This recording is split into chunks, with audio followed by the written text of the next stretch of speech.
Okay, so here's a way of really highlighting this. And I wouldn't even say it's tension. I would say it's an outright contradiction between these two ideas.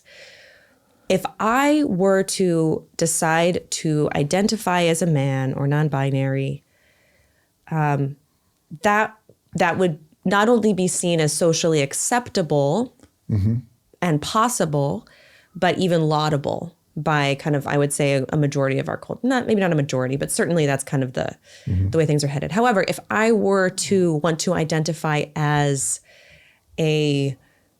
out of my race, if I were to want to identify as a Black woman, whoa. Or that would if be you're a completely political off. candidate who identifies as Native American falsely, to bring up a real example, you will get hammered. Well, I can give you a real example. Yeah, and you should be, I think. But you know, there have been several instances of white women who have identified either as Latino or Black and then kind of been, discovered. Outed. And then they just get, canceled immediately. Sometimes they lose their jobs. I mean, they're just like, they are pilloried, right? But yet, so what I'm saying is we have very hard lines, or this kind of therapeutic dualism perspective has really hard lines when it comes to race, that you cannot appropriate the identity of a person of another race or culture. Sure.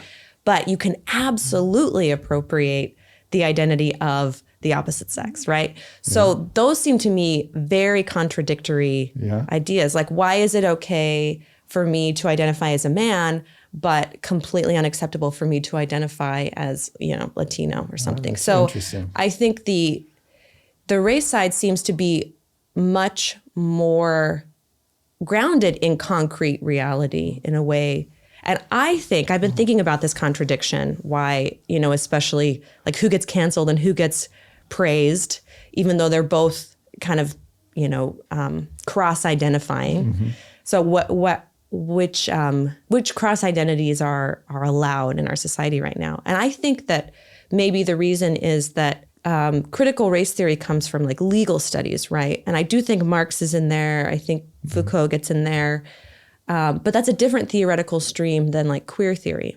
And I think queer theory seems to be much more like, let's bust all the boundaries, right? Like, let's subvert all the norms. And so I do think there's a tension here that when you try to hold those two things together, they really don't hold, even though people hold them all the time. Like you're exactly right that even though they are deep, this seems like a deep contradiction.